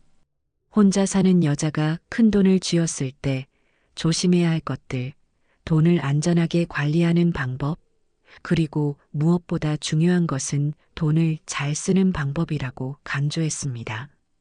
돈이라는 건 말이야, 움켜쥐고만 있으면 그냥 종이 조각에 불과해. 그걸로 내 인생을 즐겁고 풍요롭게 만들어야 진짜 내 돈이 되는 거야. 너 혹시 요즘 뭐 배우거나 하는 거 있니? 아니, 그런 건 생각해 본 적도 없는데. 그럼 당장 시작해. 뭐든 좋아. 노래 교실도 좋고, 그림도 좋고, 춤도 좋고, 새로운 걸 배우면서 새로운 사람들을 만나야 해. 그래야 딴 생각 안 하고 즐겁게 살 수 있어. 경숙이의 말은 제게 새로운 깨달음을 주었습니다. 저는 그동안 과거를 정리하고 돈을 되찾는 것에만 몰두했지, 정작 그 이후의 삶에 대해서는 구체적으로 생각해 본 적이 없었어요. 그녀와의 만남은 제 인생의 두 번째 터닝 포인트가 되었습니다. 그날 이후 저는 경숙이의 조언에 따라 적극적으로 제2의 인생을 설계하기 시작했습니다. 가장 먼저 동네 문화센터에 등록했어요. 무슨 강좌를 들을까 한참을 고민하다가 평소 마음속으로 동경만 해왔던 서에 강좌를 신청했습니다. 첫 수업날 쭈뼛거리며 교실에 들어서자 저와 비슷한 연배의 수강생들이 저를 반갑게 맞아주었어요. 하얀 화선지 위에 먹을 가라붓으로 첫 획을 긋는 순간 저는 이루 말할 수 없는 희열을 느꼈습니다. 정신을 집중해서 한자 한자 써내려가는 동안 제 머릿속을 가득 채웠던 온갖 번뇌와 시름이 사라지고 마음이 평온해지는 것을 느꼈어요. 수업이 끝난 후에는 새로운 친구들과 함께 칼국수를 사 먹으며 담소를 나누기도 했습니다. 그들은 제 과거에 대해 묻지 않았고 저 역시 그들의 사생활을 궁금해하지 않았어요. 우리는 그저 서예라는 공통의 관심사를 통해 만난 동등한 친구일 뿐이었습니다. 새로운 인연은 예기치 않은 곳에서 계속 이어졌습니다. 주말에는 경수기를 따라 등산 동호회에도 나갔어요. 평생 산이라고는 동네 뒷산밖에 가본 적이 없던 제가 난생 처음으로 북한산에 올랐습니다. 숨이 턱까지 차오르고 다리가 후들거렸지만 정상에 올라 서울 시내를 한눈에 내려다보는 순간에 그 감격은 무엇과도 바꿀 수 없는 것이었어요. 함께 땀 흘리며 산에 오른 사람들과 정상에서 나눠 먹는 김밥과 막걸리 맛은 그야말로 꿀맛이었습니다. 이렇게 새로운 사람들을 만나고 새로운 경험을 하는 하루하루가 쌓여갈수록 제 얼굴에서는 그늘이 거치고 웃음이 많아졌습니다. 더 이상 저는 아들과 며느리의 배신에 상처받은 무기력한 늙은이가 아니었어요. 저는 제 인생의 주인이 되어 하루하루를 충실하게 살아가는 정춘자라는 이름의 한 인간으로 다시 태어나고 있었습니다. 그리고 이 모든 변화의 시작은 아주 작은 결심과 용기에서부터 비롯된 것이었지요. 건물 매매 잔금을 정산하는 날이 밝았습니다. 저는 최 변호사와 함께 은행으로 향했어요. 약속된 시간에 이진우 대표 측의 법무사가 도착했고 간단한 신원 확인 절차를 거친 뒤 제 통장으로 수십억 원에 달하는 거액이 입금되었습니다. 제 평생 만져본 적도 상상해 본 적도 없는 엄청난 액수였어요. 통장에 찍힌 0의 개수를 몇 번이고 세어보아도 실감이 나지 않았습니다. 사모님, 이제 이 돈은 온전히 사모님의 것입니다. 옆에 있던 최 변호사가 제 손을 따뜻하게 잡아주며 말했습니다. 저는 그제야 안도의 한숨을 내쉬었어요. 돈이 들어왔다는 기쁨보다는 길고 길었던 싸움이 드디어 끝났다는 해방감이 더 컸습니다. 이 돈은 단순한 화폐가 아니었어요. 제 젊음과 맞바꾼 대가이자 제 잃어버린 자존심을 되찾아준 훈장이었습니다. 은행을 나와 가장 먼저 한 일은 세금 처리였습니다. 최 변호사는 연결된 세무사와 함께 양도소득세를 비롯한 모든 세금을 한치의 오차도 없이 완벽하게 처리해 주었어요. 세금을 내고 나니 속이 다 후련했습니다. 국민으로서의 의무를 다했다는 생각에 괜히 뿌듯하기도 했고요. 이제 남은 것은 이 거대한 자금을 어떻게 안전하고 현명하게 관리하느냐 하는 문제였습니다. 최 변호사와 경숙이는 입을 모아 분산을 강조했어요. 한 곳에 돈을 몰아두는 것은 위험하니 여러 금융기관에 나누어 예치하고 일부는 안전한 채권이나 연금 상품에 투자하라고 조언했지요. 저는 그들의 조언에 따라 주거래 은행의 프라이빗 뱅킹 센터를 찾아갔습니다. 허름한 빌라에 사는 늙은이가 수십억 원의 자산가가 되어 나타나자 은행 직원들의 태도는 이전과 확연히 달랐습니다. 지점장이 직접 나와 저를 VIP 상담실로 안내했고 최고의 PB팀장이 제 자산 관리를 맡게 되었지요. 그는 제 투자 성향과 앞으로의 계획에 대해 세심하게 물은 뒤 저를 위한 맞춤형 포트폴리오를 설계해 주었습니다. 저는 공격적인 투자보다는 안정적인 수익을 원한다고 분명히 밝혔고 그는 제 의견을 존중하여 국채, 우량회사채, 그리고 원금이 보장되는 예금 상품 위주로 자금을 분산시켜 주었습니다. 모든 절차를 마치고 나니 제 인생에 아주 튼튼한 안전망이 생긴 기분이었습니다. 재정적인 문제가 해결되자 다음으로 해결해야 할 과제는 주거 문제였습니다. 먼지 쌓인 낡은 빌라는 더 이상 제가 머물 곳이 아니었어요. 그렇다고 해서 혼자 넓은 아파트에 사는 것은 왠지 모르게 삭막하고 외로울 것 같았습니다. 그때 경숙이가 던졌던 말이 떠올랐어요. 춘자야, 너도 이제 나처럼 편하게 살아. 요즘은 돈만 있으면 호텔보다 더 좋은 시니어 타운이 얼마나 많은데. 밥 해주지, 청소해주지, 아프면 달려와주는 의료진도 있지. 그야말로 천국이 따로 없어. 처음에는 시니어 타운이라는 말이 낯설고 왠지 양로원 같은 느낌이 들어 거부감이 들었습니다. 하지만 경숙이가 보내준 몇몇 시니어 타운의 홍보 책자를 보고 나니 생각이 완전히 바뀌었어요. 그곳은 제가 생각했던 음울한 공간이 아니었습니다. 수영장, 피트니스 센터, 골프 연습장, 도서관, 영화관 등 온갖 편의시설을 갖춘 최고급 리조트에 가까웠지요. 저는 그 중에서 도심 접근성이 좋고 자연환경이 쾌적하기로 소문난 한 시니어 타운을 직접 방문해 보기로 했습니다. 경숙이와 함께 찾아간 그곳은 입구부터 철저한 보안 시스템을 자랑하고 있었어요. 잘 가꾸어진 정원을 지나 로비로 들어서자 호텔처럼 깔끔한 유니폼을 입은 직원들이 상냥하게 우리를 맞았습니다. 상담실장은 제 재정 상태와 건강 상태를 확인한 뒤 맞춤형으로 입주 상담을 진행해 주었습니다. 그리고는 직접 단지 곳곳을 안내해 주었지요. 넓고 쾌적한 레스토랑에서는 전문 영양사가 설계한 건강식이 매일 제공되고 피트니스 센터에서는 전문 트레이너가 개인별 맞춤 운동을 지도해 준다고 했습니다. 무엇보다 마음에 들었던 것은 단지 내에 병원이 입점해 있어 24시간 내내 의료 서비스를 받을 수 있다는 점이었어요. 나이가 들수록 가장 서러운 것이 아플 때 돌봐줄 사람 없는 것인데 그 문제를 완벽하게 해결해 주는 곳이었지요. 저희 시니어 타운은 단순한 주거 공간이 아닙니다. 어르신들께서 활기차고 품위 있는 노후를 보내실 수 있도록 최고의 서비스를 제공하는 프리미엄 커뮤니티입니다.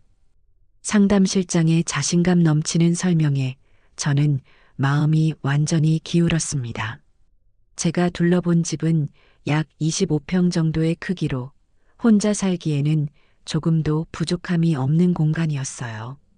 남향으로 난 커다란 창밖으로는 푸른 숲이 그림처럼 펼쳐져 있었고 내부는 최신식 가전제품과 고급스러운 가구들로 꾸며져 있었습니다. 입주 비용은 만만치 않았지만 제게는 충분히 감당할 수 있는 수준이었어요. 저 여기로 계약하겠습니다. 제 결정에 경숙이는 제 등짝을 후려치며 기뻐했습니다. 그래, 잘 생각했다, 친구야. 이제 우리 이웃사촌이네. 내가 여기 터줏대감이거든. 앞으로 내가 잘 챙겨줄게. 알고 보니 경숙이도 바로 옆동에 살고 있었던 겁니다. 이런 우연이 또 있을까요? 저는 그 자리에서 바로 입주 계약서에 도장을 찍었습니다. 낡은 빌라를 처분하고 새로운 보금자리로 이사할 날짜까지 정하고 나니 정말로 새로운 인생이 시작된다는 것이 실감났습니다. 한편 제가 이렇게 착실하게 새로운 인생을 준비하는 동안 아들 내외는 피가 마르는 시간을 보내고 있었던 모양입니다. 제가 건물을 팔았다는 사실은 등기부등본을 통해 금방 그들의 귀에 들어갔을 테지요. 어느 날 부동산 중개인에게서 연락이 왔습니다. 사모님, 별일 없으시죠? 다름이 아니라 아드님께서 저희 사무실에 몇 번이나 찾아오셨습니다. 사모님 연락처와 새로 이사 가신 곳을 알려달라고 난리를 치시더군요. 그래서 알려주셨나요? 에이, 제가 그럴 리가 있겠습니까? 사모님께서 신신당부하셨는데요. 개인정보라 절대 알려줄 수 없다고 딱 잘라 말했습니다. 그랬더니 막무가내로 소리를 지르고 행패를 부려서 혼났습니다. 며느님이라는 분은 더하더군요. 그 돈이 어떤 돈인데 당신들이 뭔데 가로채냐며 눈을 부라리는데 무서워서 혼났습니다. 그들의 반응은 제 예상을 조금도 벗어나지 않았습니다. 자신들의 통제하에 있던 부동산이라는 재산이 이제는 행방을 알 수 없는 현금으로 바뀌었다는 사실에 극도의 불안감과 분노를 느끼고 있는 것이겠지요. 자신들의 소나기에서 벗어난 돈을 되찾기 위해 이제 그들은 더욱 필사적으로 저를 찾아 헤맬 겁니다. 그리고 아마도 상상할 수 있는 가장 최악의 방법을 동원하려 들겠지요. 저는 중개인에게 고맙다는 인사를 전하고 전화를 끊었습니다. 그들의 발악이 두렵지는 않았어요. 제게는 이제 든든한 변호사와 친구가 있었고 무엇보다 제 인생을 지켜내야 한다는 강한 의지가 있었으니까요. 그들이 어떤 수단을 쓰든 저는 더 이상 예전처럼 속수무책으로 당하고만 있지는 않을 겁니다. 오히려 그들의 어리석은 행동은 제가 그들과의 인연을 완벽하게 끊어내는데 좋은 명분이 되어줄 것이라고 생각했어요. 저는 조용히 다음 단계를 준비하기 시작했습니다. 폭풍이 몰려오기 전에 고요함, 바로 그런 시간이었습니다. 이사하는 날, 하늘은 제 마음을 아는지 모르는지 유난히 맑고 청명했습니다. 낡은 빌라에 남아있던 몇 안 되는 짐들은 이삿짐 센터 직원들에 의해 순식간에 정리되었어요. 자개장, 낡은 소파, 손때 묻은 살림살이들. 제 과거의 흔적들을 모두 버리고 저는 꼭 필요한 옷가지와 책 몇 권, 그리고 서예 도구만 챙겨 새로운 집으로 향했습니다. 시니어 타운의 제 새로운 보금자리는 햇살이 가득 들어오는 아늑한 공간이었습니다. 저는 며칠에 걸쳐 집을 꾸몄어요. 칙칙한 색의 가구 대신 밝고 화사한 색의 가구들을 들여놓았고 거실 벽에는 제가 직접 쓴 서예 작품을 걸었습니다. 일일시호일. 매일매일이 좋은 날이다라는 뜻의 이 글귀는 앞으로 제가 살아갈 인생의 좌우명이 될 것이었습니다. 새로운 환경에 적응하는 것은 생각보다 어렵지 않았어요. 아침에 일어나면 창밖의 새소리를 들으며 잠에서 깼고 레스토랑에 내려가면 영양 만점의 맛있는 아침 식사가 저를 기다리고 있었습니다. 식사를 마친 후에는 피트니스 센터에서 가볍게 운동을 하거나 단지 내 산책로를 따라 걸으며 아침의 상쾌함을 만끽했지요. 오후에는 서예 수업에 가거나 도서관에서 책을 읽으며 시간을 보냈습니다. 저녁에는 경숙이를 비롯한 새로운 친구들과 함께 영화를 보거나 다과를 즐기며 담소를 나누었고요. 제 인생에 이렇게 여유롭고 평화로운 시간이 있었나 싶을 정도였습니다. 그러던 어느 날 저는 시니어 타운 게시판에 붙은 스마트폰 활용 강좌 수강생 모집 공고를 보게 되었습니다. 평소 기계치라 스마트폰으로는 전화나 문자 메시지 외에는 아무것도 할 줄 몰랐던 저였기에 잠시 망설여졌어요. 하지만 경숙이는 요즘 세상에 스마트폰도 못하면 바보 취급당한다며 제 등을 떠밀었습니다. 특히 SNS라는 건 꼭 배워야 해. 거기에 너 사는 모습을 자꾸 올려야 그 못된 것들이 보고 배 아파서 대굴대굴 구를 거 아니니. 경숙이의 짓궂은 말에 웃음이 터졌지만 틀린 말은 아니라고 생각했어요. 그들에게 제 소식을 알리는 가장 효과적인 방법이 될 수도 있겠다고 생각했지요. 저는 용기를 내어 강좌에 등록했습니다. 강좌 첫날, 저는 강사의 설명에 따라 조심스럽게 SNS 계정이라는 것을 만들었습니다. 그리고 프로필 사진으로는 백화점에서 산 가장 화사한 옷을 입고 활짝 웃고 있는 제 사진을 올렸지요. 그리고 첫 번째 게시물을 올렸습니다. 제가 사는 시니어 타운의 레스토랑에서 먹은 근사한 저녁 식사 사진이었어요. 사진과 함께 내 인생 최고의 만찬이라는 짧은 글도 덧붙였습니다. 별것 아닌 일이었지만 왠지 모를 뿌듯함과 해방감이 느껴졌습니다. 그날 이후 저는 SNS의 재미에 푹 빠졌습니다. 새로 산 옷을 입고 찍은 사진, 친구들과 함께 등산 가서 찍은 풍경 사진, 서예, 시간에 쓴 제 작품 사진들을 꾸준히 올렸어요. 좋아요라는 버튼이 눌리고 댓글이 달리는 것이 신기하고 재미있었습니다. 제 SNS는 어느새 저의 행복한 일상을 기록하는 소중한 일기장이 되어가고 있었지요. 새로운 삶에 완벽하게 적응해가던 어느 날, 저는 또 다른 도전을 결심하게 되었습니다. 바로 운전면허였어요. 평생 대중교통만 이용하며 살아왔기에 운전은 저와는 전혀 상관없는 세상의 일이라고만 생각했습니다. 하지만 시니어 타운에 살다 보니 자유롭게 차를 몰고 쇼핑을 가거나 나들이를 가는 친구들이 그렇게 부러울 수가 없었어요. 춘자야, 너도 한번 도전해봐. 요즘은 70대에도 면허 따는 사람 많아. 내가 아는 사람 중에는 80에 따신 분도 있다니까. 경수기의 부추김에 저는 결국 운전면허 학원에 등록했습니다. 하지만 도전은 생각보다 쉽지 않았어요. 젊은 사람들 틈에서 필기시험 공부를 하는 것도 낯설었고 무엇보다 실기시험이 문제였습니다. 엑셀과 브레이크는 자꾸 헷갈렸고 주차는 아무리 연습해도 늘지가 않았어요. 몇 번이나 포기하고 싶었지만 그때마다 이것도 못하면 앞으로 아무것도 못한다는 오기가 생겼습니다. 저는 젊은 수강생들보다 2배, 3배 더 노력했습니다. 새벽같이 학원에 나가 연습하고 밤늦게까지 필기시험 기출문제를 풀었지요. 그리고 마침내 3번의 도전 끝에 저는 당당히 운전면허증을 손에 쥘 수 있었습니다. 합격 소식을 들은 날, 저는 마치 세상을 다 가진 것처럼 기뻤습니다. 면허증을 따자마자 저는 경수기와 함께 자동차 매장으로 향했습니다. 크고 비싼 차는 필요 없었어요. 제게는 작고 안전하면서도 디자인이 예쁜 차면 충분했습니다. 한참을 둘러보다가 제 눈에 쏙 들어오는 빨간색 소형차를 발견했어요. 저는 망설임 없이 그 차를 계약했습니다. 며칠 뒤 제 이름으로 된 번호판을 단 빨간 자동차가 시니어 타운 주차장에 도착했습니다.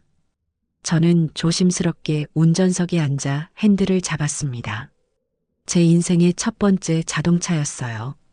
벅차오르는 감정을 누르며 저는 옆자리에 경수기를 태우고 도로로 나섰습니다. 우리의 첫 번째 목적지는 동해 바다였습니다. 초보 운전이라 속도를 내지는 못했지만 제 손으로 직접 운전해서 떠나는 여행은 그 어떤 경험과도 비교할 수 없는 자유로움과 성취감을 안겨주었습니다. 우리는 해안도로를 따라 달리며 창문을 열고 시원한 바닷바람을 맞았어요. 라디오에서는 신나는 음악이 흘러나왔고 우리는 소녀들처럼 목청껏 노래를 따라 불렀습니다. 동해 바다에 도착해 우리는 횟집에 들어가 싱싱한 회와 매운탕을 시켜놓고 그동안의 회포를 풀었습니다. 춘자야, 너 지금 얼마나 행복해 보이는지 아니? 얼굴에서 빛이 난다. 빛이 나. 다 너 덕분이야, 경수가. 너 아니었으면 난 아직도 그 낡은 빌라에서 울고만 있었을 거야. 아니지. 다 너가 용기를 냈기 때문이야. 너는 원래 강한 여자였어. 잠시 잊고 있었을 뿐이지. 우리는 서로의 잔을 부딪히며 환하게 웃었습니다. 그날 저는 바다를 배경으로 제 빨간 자동차와 함께 찍은 사진을 SNS에 올렸습니다. 내 생애 첫 차, 그리고 최고의 친구와 함께한 여행. 초보 운전, 동해바다 인생은 70부터 라는 해시태그와 함께요. 그 게시물에는 그 어느 때보다 많은 좋아요가 달렸습니다. 그리고 그 좋아요를 누른 사람들 중에는 분명 제 며느리 신정미와 연결된 누군가도 있었을 겁니다. 아니나 다를까 며칠 뒤 경숙이가 제게 흥미로운 소식을 전해주었습니다. 며느리와 같은 아파트에 사는 경숙이의 친구에게서 들은 이야기라고 했어요. 춘자야, 너네 며느리 말이야. 요즘 아주 미쳐서 날뛴다더라.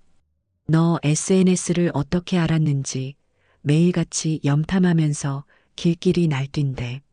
저 돈이 다 우리 돈인데 저 늙은이가 미쳐서 돈을 물 쓰듯 쓴다고 동네방네 떠들고 다닌다나 봐.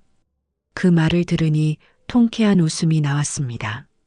제 행복이 그들에게는 가장 큰 고통이 되고 있다는 사실이 아이러니했지요.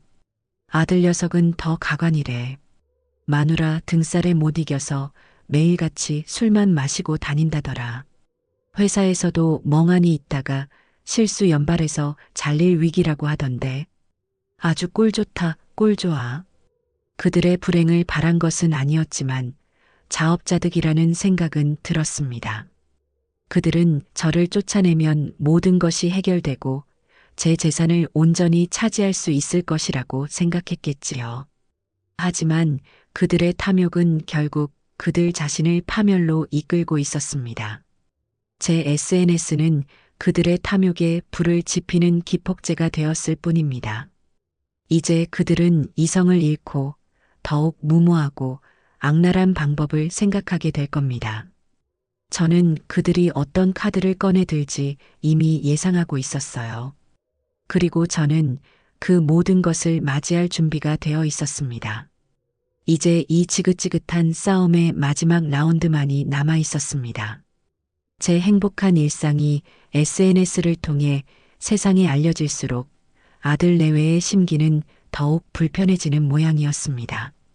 직접적으로 저를 찾아와 행패를 부리는 것도 부동산이나 은행을 통해 제 정보를 알아내는 것도 모두 실패로 돌아가자 그들은 결국 가장 비겁하고도 제게는 가장 아픈 방법을 선택했습니다. 바로 하나뿐인 손주 현준이를 이용하는 것이었지요.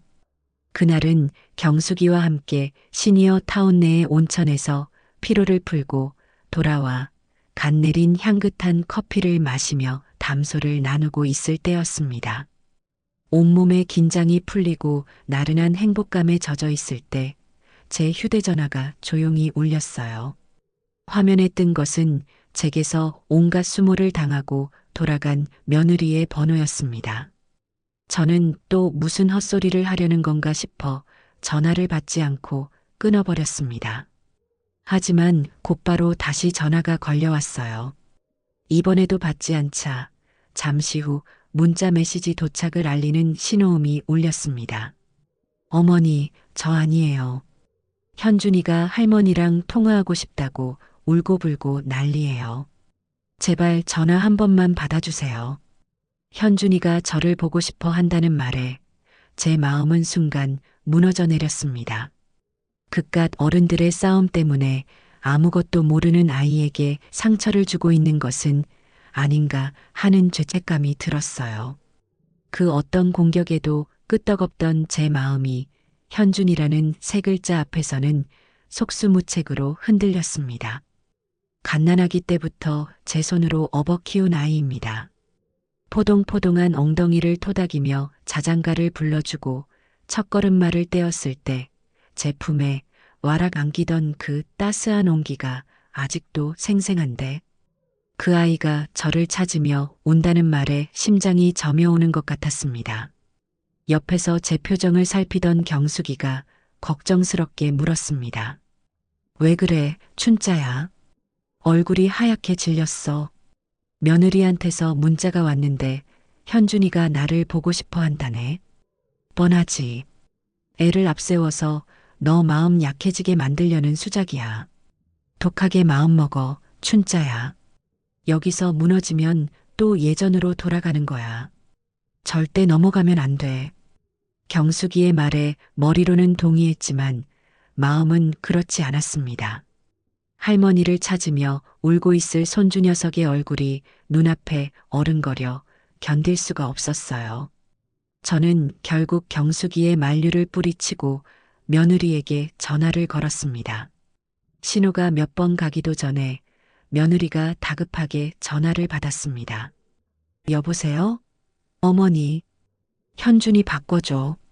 제 차가운 목소리에 며느리는 잠시 머뭇거리는 듯 했지만 이내 현준아, 할머니다. 얼른 전화 받아. 하고 소리치는 목소리가 들렸습니다. 잠시 후 수화기 너머로 아이의 앳된 목소리가 들려왔어요. 할머니? 그래, 현준아. 할머니다. 우리 강아지 잘 있었어? 아이의 목소리를 듣는 순간 저도 모르게 목이 메었습니다. 애써 감정을 추스르며 다정하게 말을 건넸지만 아이는 대답 없이 훌쩍이기만 했습니다. 아이의 서툰 울음소리가 제 심장을 바늘로 콕콕 쑤시는 듯 아파왔습니다. 현준아, 왜 울어? 누가 우리 현준이 혼냈어? 응? 할머니 보고 싶어요. 할머니, 어디 갔어요? 왜 우리 집에 안 와요? 할머니가 끓여주던 계란찜 먹고 싶어요. 아이가 우리가 함께했던 소소한 추억을 꺼내는 순간 저는 와르르 무너져 내리는 것만 같았습니다. 제가 끓여주던 보드라운 계란찜을 좋아해서 밥 한 그릇을 뚝딱 비우고는 배를 통통 두드리며 제 무릎에 눕던 아이였습니다. 그 소박한 행복마저 제가 빼앗아 버린 것 같아 죄책감이 물밀듯이 밀려왔습니다. 할머니가 요즘 좀 바빠서 그랬어. 미안해, 현준아. 할미가 우리 현준이 보고 싶지 않아서 그런 거 절대 아니야. 거짓말. 엄마가 그랬어요. 할머니가 이제 우리 싫어서 집 나갔다고. 할머니, 내가 뭐 잘못했어요? 내가 유치원에서 친구랑 싸워서 화났어요? 아니면 밥 먹을 때 김치 안 먹어서 그래요? 이제 김치도 잘 먹을게요, 할머니. 제발 집에 와요. 어린아이에게 대체 무슨 말을 한 건지. 제 부재의 원인을 아이 탓으로 돌린 며느리의 악랄함에 치가 떨렸습니다. 저는 아이를 달래기 위해 애썼어요. 아니야, 현준아. 너 때문 아니야. 우리 현준이는 세상에서 제일 착하고 예쁜 아이야. 절대 너가 뭐 잘못해서 그런 거 아니니까 그런 생각하지 마. 할머니는 세상에서 우리 현준이를 제일 사랑해. 한참 동안 아이를 달래고 있을 때였습니다. 바로 그 순간이었어요. 제가 잠시 말을 멈춘 그 찰나의 순간에 수화기 너머로 며느리의 목소리가 아주 작게 새어나왔습니다. 그렇게 말하랬지. 할머니한테 장난감 사달라고 하라고. 제일 비싼 거. 그 소리를 듣는 순간 아이를 향한 애틋함으로 뜨거웠던 제 심장이 얼음물이라도 맞은 듯 차갑게 식어내렸습니다. 세상에, 그들은 아이의 순수한 그리움마저 돈을 얻어내기 위한 도구로 이용하고 있었던 겁니다. 정신이 번쩍 들었어요. 여기서 제가 감정에 휩쓸려 무너지면 그들의 의도대로 끌려다니게 될 것이 분명했습니다. 잠시나마 흔들렸던 제 자신이 한심하게 느껴졌습니다. 저는 심호흡을 한번 하고 다시 다정한 할머니의 목소리로 아이에게 말했습니다. 현준아, 할머니가 우리 현준이 말 잘 들으면 나중에 아주 크고 멋진 로봇 사줄게. 그러니까 밥 잘 먹고 엄마 아빠 말씀 잘 듣고 있어야 해. 알았지? 정말요? 진짜 사줄 거예요? 그럼 진짜지. 할미가 곧 연락할게. 이제 그만 울고 엄마 바꿔줄래? 저는 아이와의 통화를 끝내고 며느리가 전화를 받자마자 이전과는 비교할 수 없을 정도로 차가운 목소리로 말했습니다. 신정미, 너는 정말 인간으로서 넘지 말아야 할 선을 넘었다. 네, 어머니, 그게 무슨... 어디서 순진한 아이를 방패막이로 내세워서 수작을 부려. 너의 그 더러운 속내가 방금 전화기 너머로 다 들렸으니 더 이상 연극은 그만두려무나. 제 말에 며느리는 당황한 듯 아무 말도 하지 못했습니다. 저는 그 통화 내용을 고스란히 녹음해 두었지요. 언젠가 이 녹음 파일이 그들의 발목을 잡는 가장 강력한 증거가 될 것이라고 직감했기 때문입니다. 그들의 마지막 발악은 제가 짐작했던 그대로였습니다. 그들은 법을 이용해 저를 올가매려 들었습니다. 며칠 뒤 저는 법원으로부터 두툼한 등기후 편물을 받게 되었습니다. 성년후견 개시 심판 청구서. 청구인은 아들 박원구, 사건 본인은 바로 저 정춘자였습니다. 차가운 서류의 글자들이 제 눈앞에서 춤을 추는 것 같았습니다. 아들이 제 배 아파 낳은 자식이 저를 정신 나간 노인으로 모라법원의 관리를 받게 해달라고 소송을 낸 것이었습니다. 분노를 넘어선 깊은 허탈감과 배신감에 온몸에 힘이 쭉 빠졌습니다. 평생을 자식만을 위해 살아온 결과가 고작 이것이라니. 제 인생 전체가 부정당하는 기분이었습니다. 하지만 슬픔과 절망에 빠져 있을 수만은 없었어요. 이대로 무너지면 저는 정말 아들 녀석의 말대로 판단 능력이 없는 노인이 되어 남은 인생을 비참하게 살아가게 될지도 모를 일이었습니다. 저는 곧바로 최 변호사에게 연락했고 그녀의 조언에 따라 차분히 법정 싸움을 준비하기 시작했습니다. 가장 먼저 대학병원 신경정신과를 찾아가 정밀 검사를 받았습니다. 의사는 제 인지 능력 검사 결과를 보며 어머님 같은 분을 보고 정신 능력이 결여됐다고 주장하는 사람이 있다면 그 사람의 정신 상태를 먼저 검사해 봐야 할 것 같습니다라며 쓴웃음을 지었습니다. 독립적인 의사결정 및 재산 관리에 전혀 문제가 없음이라는 명확한 소견서는 제게 첫 번째 무기가 되어 주었습니다. 다음으로는 제 일상을 증명할 자료들을 모았습니다. 시니어 타운의 각종 강좌 수강증과 출석부, 동호회 활동 사진, 그리고 무엇보다 저의 행복한 일장이 고스란히 담겨 있는 SNS 기록들을 모두 출력했어요. 제 SNS는 단순한 일기장을 넘어 제가 얼마나 주체적이고 활기찬 삶을 살고 있는지를 보여주는 가장 생생한 증거 자료가 되었습니다. 제가 법정 싸움을 준비하고 있다는 소식은 금방 친구들에게도 알려졌습니다. 경숙이는 제 소식을 듣자마자 한달음에 달려와 제 손을 잡고 눈물을 글썽였습니다. 춘자야, 내가 미안하다. 내가 너한테 SNS 하라고 부추겨서 일이 이렇게 된 것 같아. 아니야, 경숙아. 너 때문이 아니야. 어차피 그들은 어떻게든 트집을 잡았을 거야. 오히려 너 덕분에 내가 이렇게 행복하게 사는 모습을 증거로 남길 수 있게 됐으니 고마워해야 할 일이지. 경숙이는 자신의 일처럼 분노하며 내가 법정에 증인으로 나가서 그 못된 것들의 실체를 다 까발려 주겠다고 소리쳤습니다. 서예 동호회 친구들과 등산 동호회 회원들도 저를 돕기 위해 나섰습니다. 그들은 자발적으로 탄원서를 작성하기 시작했어요. 정춘자님은 저희 동호회에서 가장 열정적이고 현명하신 분입니다. 정춘자님의 판단력을 의심하는 것은 그녀를 모욕하는 일입니다. 등 저희 평소 생활 모습을 증명하는 진솔한 내용들이 탄원서를 가득 채웠습니다. 수십 명의 친구들이 서명한 탄원서를 받아들었을 때 저는 뜨거운 눈물을 흘리지 않을 수 없었습니다. 피를 나눈 자식에게는 버림받았지만 제 곁에는 이렇게나 좋은 친구들이 있다는 사실에 가슴이 벅차올랐습니다. 드디어 첫 신문기일이 밝았습니다. 법원으로 향하는 제 마음은 이상할 정도로 차분했어요.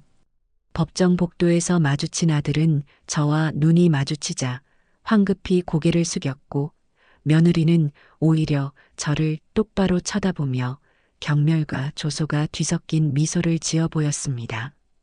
그들의 뻔뻔한 모습에 마지막까지 남아있던 일말의 연민마저 완전히 사라졌습니다. 재판이 시작되고 청구인인 아들 박원구가 먼저 증인석에 섰습니다.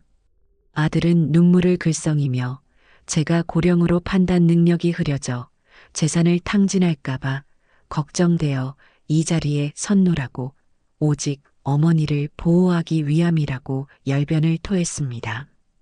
그 뻔뻔한 연기에 방청석에서는 작은 탄식이 흘러나왔어요. 다음으로 증인석에 선 것은 며느리 신정미였습니다. 그녀의 증언은 아들보다 훨씬 더 공격적이고 노골적이었습니다.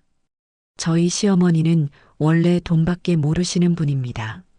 저희에게는 생활비 한 푼 안 주시면서 자신을 위해서는 수백만 원짜리 옷을 사 입고 외제차를 굴리며 돈을 물쓰듯 쓰고 계십니다. 그녀의 거짓말이 이어질수록 재판장의 미간에는 희미한 주름이 잡히기 시작했습니다. 드디어 최 변호사의 반대 신문이 시작되었습니다. 증인, 방금 시어머니께서 증인에게 생활비 한 푼 안 주셨다고 하셨지요? 네, 맞습니다. 그럼 이 계좌 이체 내역은 무엇입니까? 최 변호사는 스크린에 지난 10년간 제가 아들 내외의 계좌로 꾸준히 이체해준 내역을 띄웠습니다. 아파트 전세금, 원구의 사업자금, 현준이의 유치원비까지 액수는 수억 원에 달했습니다. 화면을 본 며느리의 얼굴이 하얗게 질렸어요. 이건 어머니가 좋아서 주신 거지 생활비가 아닙니다. 증여라고요, 증여. 증여든 생활비든 어쨌든 한 푼도 받지 않았다는 증인의 증언은 명백한 위증입니다. 그렇죠? 최 변호사의 날카로운 지적에 며느리는 입술만 깨물 뿐 아무런 대답도 하지 못했습니다. 최 변호사는 공격을 멈추지 않았습니다. 상황이 불리하게 돌아가자 며느리는 이성을 잃고 감정적인 발언을 쏟아냈습니다. 어머니는 저희를 무시하고 저희 재산을 마음대로 처분했습니다. 저렇게 사치와 낭비를 일삼는 사람이 어떻게 정상입니까? 판단 능력이 없는 게 분명합니다. 바로 그 순간이었습니다. 최 변호사는 기다렸다는 듯이 재판장을 향해 정중하게 말했습니다. 재판장님, 증인이 주장하는 사치와 낭비 그리고 시어머니의 정신 상태와 관련하여 아주 중요한 증거를 하나 제출하고자 합니다. 최 변호사는 준비해온 녹음 파일을 재생했습니다. 법정 안에는 며느리가 제게 전화해서 아이를 앞세워 연극을 하다가 제게 들통났을 때에 그 대화가 고스란히 울려 퍼졌습니다. 아이에게 장난감 사달라고 하라고 코치하는 목소리까지. 녹음이 끝나자 법정 안은 물을 끼얹은 듯 조용해졌습니다. 며느리는 얼굴이 새하얗게 질려 덜덜 떨고 있었고 아들은 아예 고개를 들지 못했습니다. 방청석에서는 혀를 차는 소리와 함께 어떻게 저럴 수가 있나 하는 수군거림이 터져 나왔습니다. 최 변호사는 여기서 그치지 않고 제가 준비한 모든 증거들을 차례대로 제출했습니다. 대학병원의 정밀 검사 소견서, PB팀장의 자산관리 보고서, 시니어 타운에서의 활기찬 생활을 담은 수십 장의 사진과 동영상, 그리고 수십 명의 친구들이 정성껏 써준 탄원서까지. 증거들이 하나씩 제시될 때마다 재판장의 표정은 점점 더 확신에 차갔고 아들 내외의 얼굴은 잿빛으로 변해갔습니다. 모든 증거 제출이 끝나고 최 변호사는 최후 변론을 시작했습니다. 존경하는 재판장님, 이 사건의 본질은 어머니에 대한 걱정이 아닙니다. 이것은 어머니의 재산에 대한 탐욕입니다. 청구인들은 평생을 헌신한 어머니를 스스로 내쫓고 그 어머니가 자신의 인생을 되찾으려 하자 이제는 어머니를 정신병자로 몰아 모든 것을 빼앗으려 하고 있습니다. 피후견인 정춘자님은 그 누구보다 현명하고 강인하신 분입니다. 부디 한 인간으로서의 존엄성과 행복을 추구할 그녀의 당연한 권리를 지켜주시길 간곡히 부탁드립니다. 최후 변론이 끝나자 재판장은 저를 잠시 바라보았습니다. 그의 눈빛에는 연민과 함께 존중의 의미가 담겨 있는 듯 했습니다.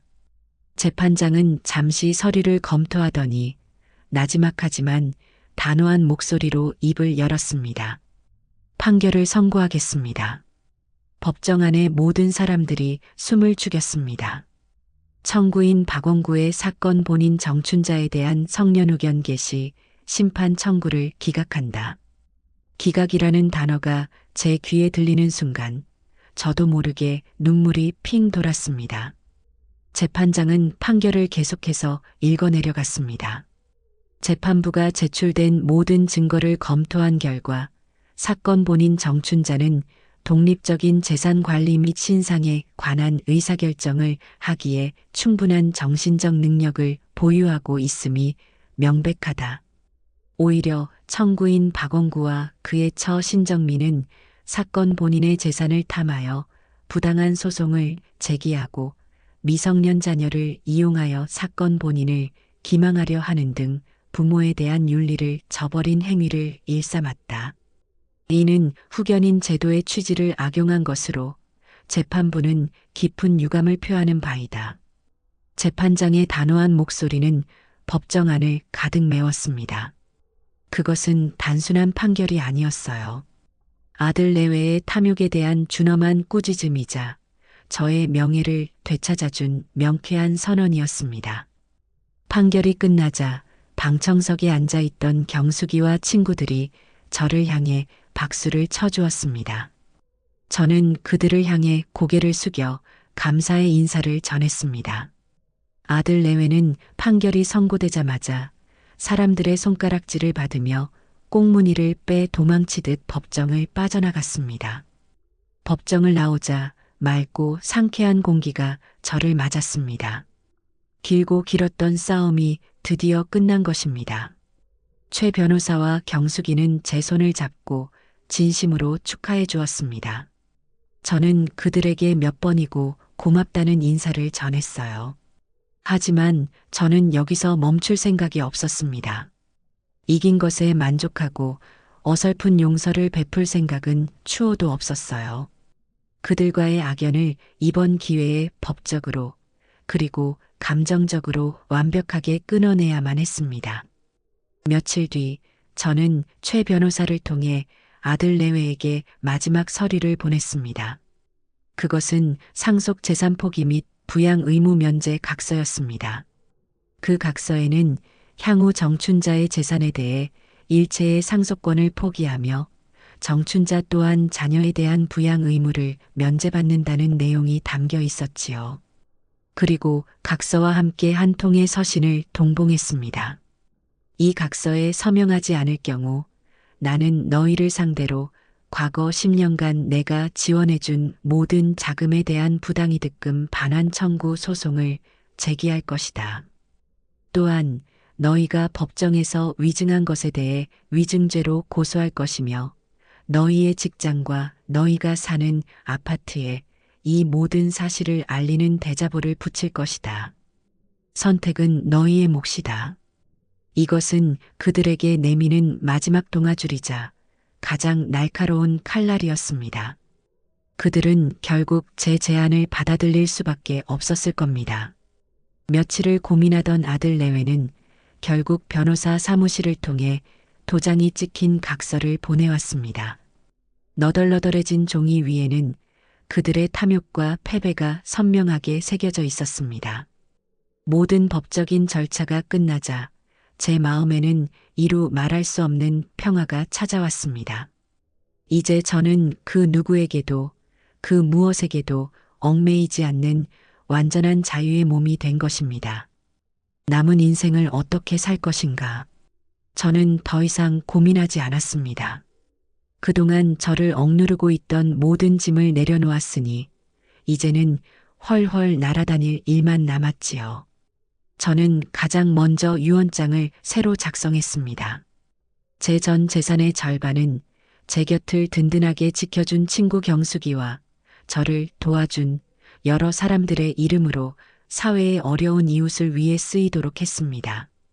그리고 나머지 절반 중 일부는 손주인 현준이가 30살이 되는 해에 받을 수 있도록 했습니다. 단 부모의 동의나 간섭 없이 오직 현준이 혼자의 힘으로 수령해야 한다는 조건을 달았지요.